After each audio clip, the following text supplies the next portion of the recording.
Have you ever sat and wondered about how stupid the NFL divisions are? I mean, seriously, look at this picture. This little green dot right here is the Dallas Cowboys. Look where they are located on the map compared to the other teams in NFC East. And now look at this purple dot. You see how far away the Dolphins are from the rest of the AFC East? The point here is that the current divisions make no sense. So that begs the question, what if there was an accurate division realignment in respect to geography?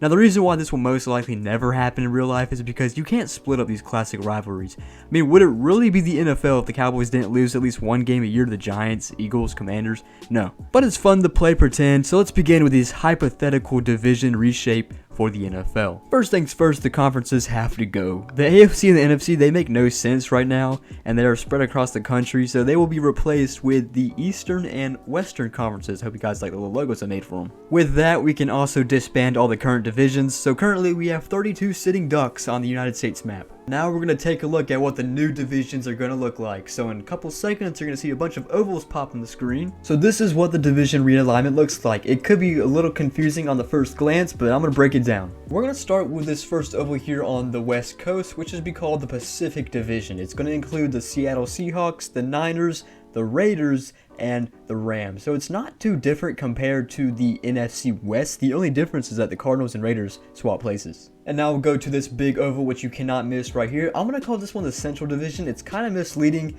It is a weird division, but it's how it's going to work. It involves the LA Chargers, the Cardinals, the Broncos, and the Cowboys. So definitely a weird division. We're going to move up a little bit north, and we'll have the Midwest Division, which has the Vikings, the Packers, the Chiefs, and the Bears. So really similar to the current NFC North. The only difference is that the Chiefs have substituted in for the Lions position. A pretty top-heavy group right here. And our final Western Conference division, ironically it's called the Southern Division, but it's going to involve the Texans, the Saints, the Falcons, and the Titans. Not much else to say here. Not really a good group, but we'll see what comes out of it. That's the Southern Division. And now on to the Eastern Conference, which is a little bit jam-packed compared to the Western Conference. But we're going to start with the Great Lakes Division, which includes the Lions, the Browns, the Bengals, and the Colts. So two teams from Ohio. All teams are close relatively to the Great Lakes except the Colts, but that was the most fitting name for this division. And going a little bit just to the right, we're going to have the Atlantic Division. It's going to have the Bills, Steelers, Ravens, and Commanders. Kind of Atlantic, that's the most fitting name you could come up with there. And this perfect circle up north will have the Northeastern Division, probably the smallest and closest division with all the teams next to each other. It has both New York teams, the Giants and Jets, and the Patriots and the Eagles. And finally, we'll have the Southeast Division, which will have all three Florida teams and the Carolina Panthers. So there you can see it right now, the 8 divisions: Pacific, Central, Southern, Midwest, and the Great Lakes, Northeast, Atlantic, and Southeast. Here's a fun fact for you guys. With the current NFL division setup that we have right now in real life, the total distance traveled for division matchups is about 28,000 miles. With this on the screen right now, this division realignment, it's cut down to around 18,000 miles. That is a huge difference for jet lag, jet fuel, and a lot of other stuff. I mean, it's going to make players more happy because they don't have to be in a plane as long, and it'll make fans more happy because they don't have to travel that far if they want to go to their team's road game. So there's definitely a lot of positives for NFL realignment. I don't think it will happen, but it's definitely presented here. I mean, just look at it. It looks nicer. But I think it will stay a what if. I doubt it's ever going to happen.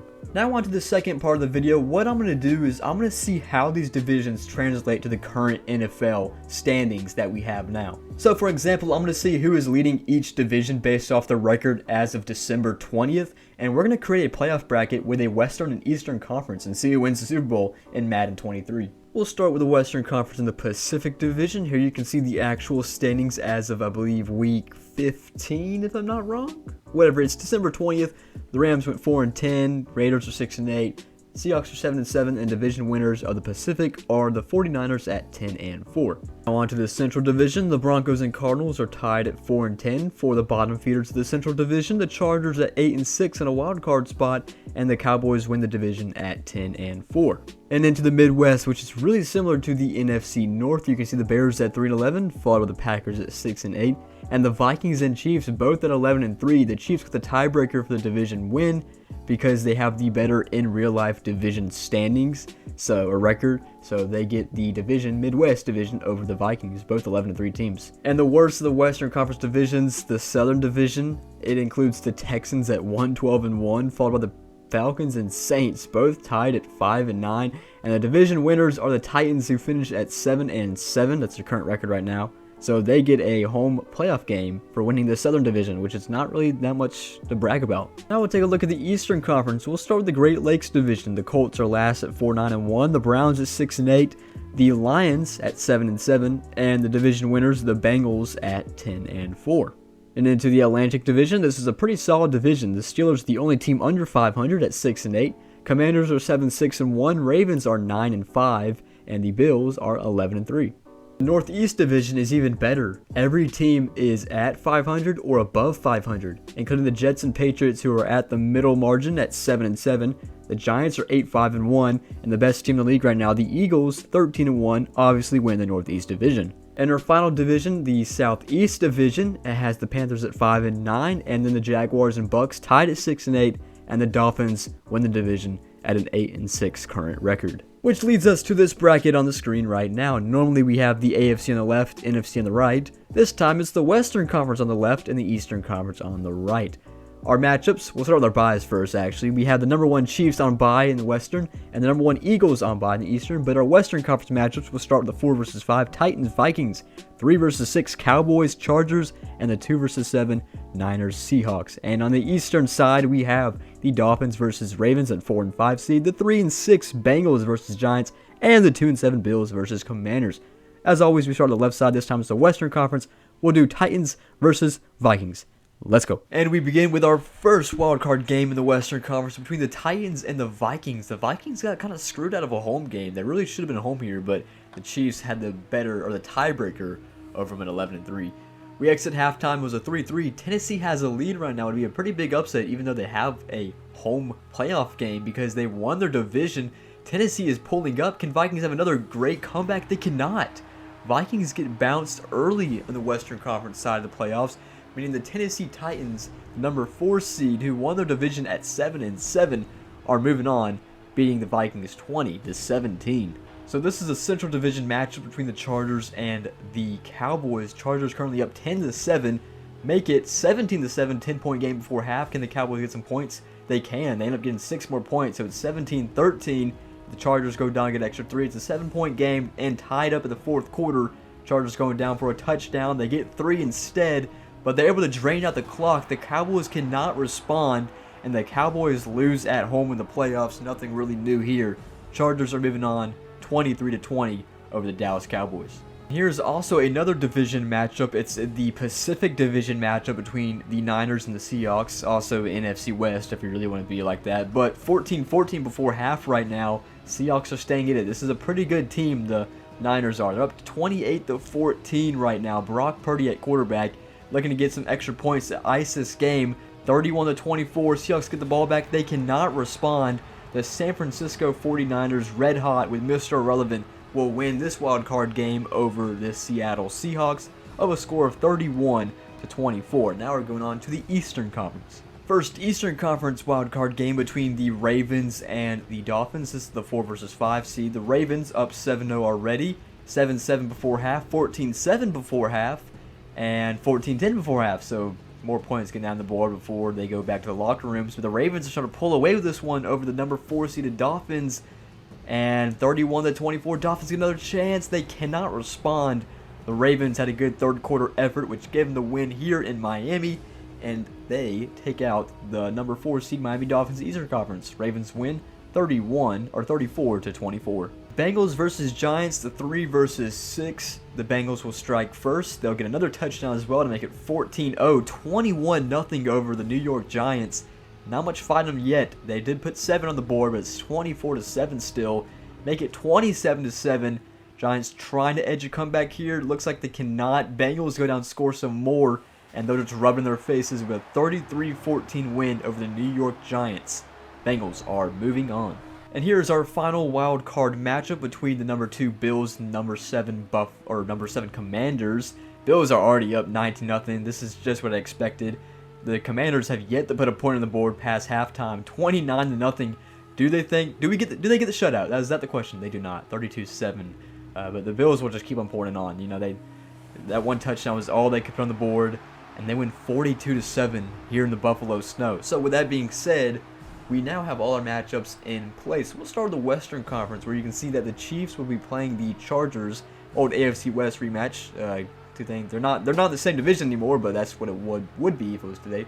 And then you also have the Titans versus Niners. And on the Eastern side, we have the number 1 Eagles versus the number 5 Ravens, and then the Bengals versus the Bills. So some good matchups. And we'll start in the Western Conference with Chiefs and Chargers. So here goes the start of the number 1 seed Kansas City Chiefs run in the Western Conference. They'll have to play the number 6 LA Chargers, who are not in the same division anymore.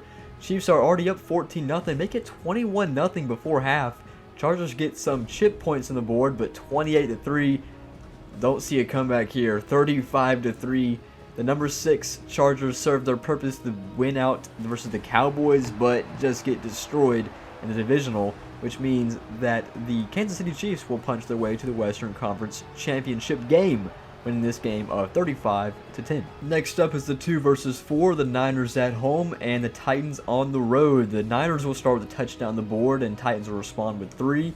Make it a 10-3 game. Pair of field goals for the Titans is all I've gotten so far, but the Niners just poured on some extra points. Titans making a comeback though. It's only 24-21 now. Titans tie the game at 24-24, and then Niners get a 3. Titans get 3.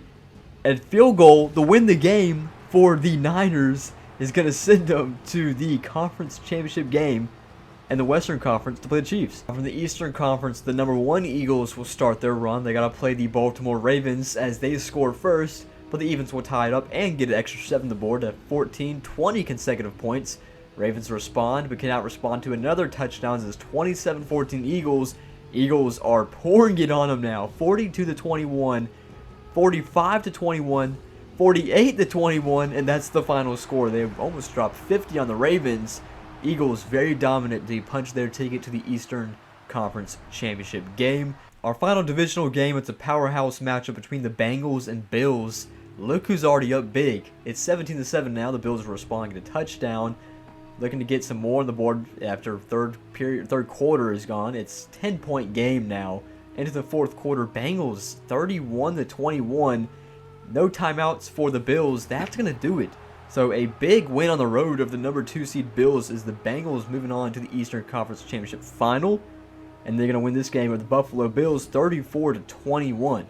With that being said, we can take a look at our final 4 teams. We have the Niners visiting the Chiefs in the Western Conference Championship final. Sorry, it's a mouthful, and then you also have the Bengals visiting the Eagles in the Eastern Conference Championship final. Last 2 games and then the Super Bowl. Let's go. The Western Conference final between the Niners and the Chiefs. The Chiefs will start with 2 touchdowns, 14-0. Niners respond with 3 before halftime. It's 14-3. And we don't have any more points, so going to the third quarter now, 14-3 still. Niners cannot get on the board. Chiefs defense apparently this strong. There's a touchdown, but the Chiefs respond back. 21-16 now. Niners have the lead. Chiefs take it back, and they stop the clock to the zeros. They win this game and are moving on to the Super Bowl. 27-24 victory over the Brock Purdy-led 49ers. They made it pretty far. They are a pretty solid team. Where we have the Bengals visiting the Eagles. Bengals will start with some points, with the Eagles to respond with a field goal of their own. So it's 3-3 right now. 6-3 before half. Bengals get a touchdown before half. So do the Eagles, and Bengals respond. So we're going back and forth right now. Bengals get another 3. 18-16 right now. Ooh, big touch on the Eagles, and they get the ball back. Make it a 2-possession game. Bengals go down and score a touchdown. Can't do anything else with it as the Eagles will drain the clock out and win the Eastern Conference final, meaning that our Super Bowl is set between the Chiefs and the Eagles. 31-23 victory here for the Eagles. Live from the Super Bowl, the Eagles are trailing by a touchdown to the Chiefs, 31-24. 2-minute warning, all 3 timeouts on the board for both teams. A.J. Brown, big completion here. Up to the 44-yard line into Chiefs territory. They're not going to call a timeout here. They're going to let the time tick down, which it's understandable, I guess. Both sides of the ball has potential MVP candidates. It's either going to be Mahomes or Hurts. One of them is the MVP this year. And here goes Hurts for another pass. A bullet pass, a little bit shorter, also in bounds again. Get to the 35-yard line. That's Devontae Smith. It'll be an 8-yard pickup. Still all 3 timeouts for the Eagles and the Chiefs, so they need to use one for defensively. And 23 yards to go to the house for Jalen Hurts. Hurts going to look to pass again. He's going to go to the middle again. He has a completion. No. Good defense right there. It's going to be a 3rd down and 10. with 36 seconds left. That would have been huge. If they get that, they call a timeout. They would be around the 5-yard line. It's a big difference than what we're at now. 3rd down and 10. 2 big plays coming up for this Chiefs defense. Can they hold on to win the Super Bowl with a division realignment? And Jalen Hurts going up the middle to Miles Sanders. Gets a short pickup of 4. So now with 11 seconds on the clock and a 4th down and 6, a must get to stay alive in the Super Bowl. Jalen Hurts to his right. Has a completion. Can't get out of bounds. Timeout is called with 5 seconds left. At 1st down and goal from the 8-yard line. This could be the final play. Maybe they get 2 more plays in, but this is more than likely the final play. That was caught by Quez Watkins. They've been going through the midfield a lot on this drive, so let's just see if that trend continues. Could be the final play. It looks like it is going to be. Back in the end zone. Oh, it's knocked up. The Chiefs will hold on defensively. A huge breakup gets the Chiefs the Super Bowl victory with reimagined divisions. What could have been right there to A.J. Brown to get a touchdown catch, but a huge defensive stop. 31-24 victory for the Kansas City Chiefs, and that concludes our division realignment video. So thank you guys for watching. Hopefully you enjoyed this idea, and I will see you guys later.